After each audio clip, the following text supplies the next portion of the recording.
আজ বিকেল ৩:৩০ খোঁজ আয়োজিত অনূর্ধ্ব ১৯ গ্রামীণ ফুটবল প্রতিযোগিতায় ফাইনাল খেলা অনুষ্ঠিত হয়।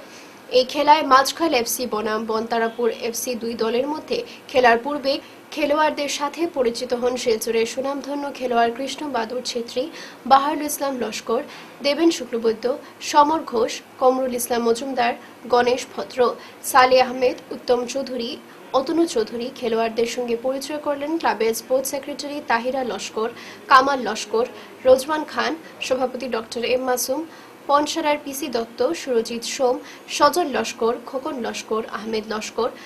দর্শক মাঠে পরিপূর্ণ ছিল 4,500 থেকে 5,000 দর্শক। প্রথমার্ধে 2 গোলে মাঝখানে এগিয়ে জয়ী হয়।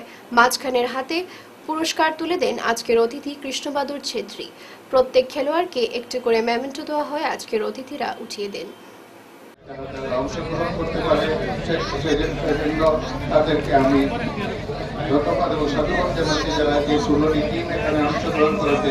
হয়তো 14টি টিম বাইরে আসতে পারেনি, কিন্তু তাদের খেলাও আমরা উপভোগ করেছি এবং আশা করব ভবিষ্যতে তারা আরো ভালো করবে। আমি দুটো টিমকে সাধুবাদ জানাচ্ছি এবং আশা করছি তারা আমাদেরকে ভালো খেলা উপহার। এই বলেই আমি আমার বক্তব্য শেষ করলাম। ধন্যবাদ।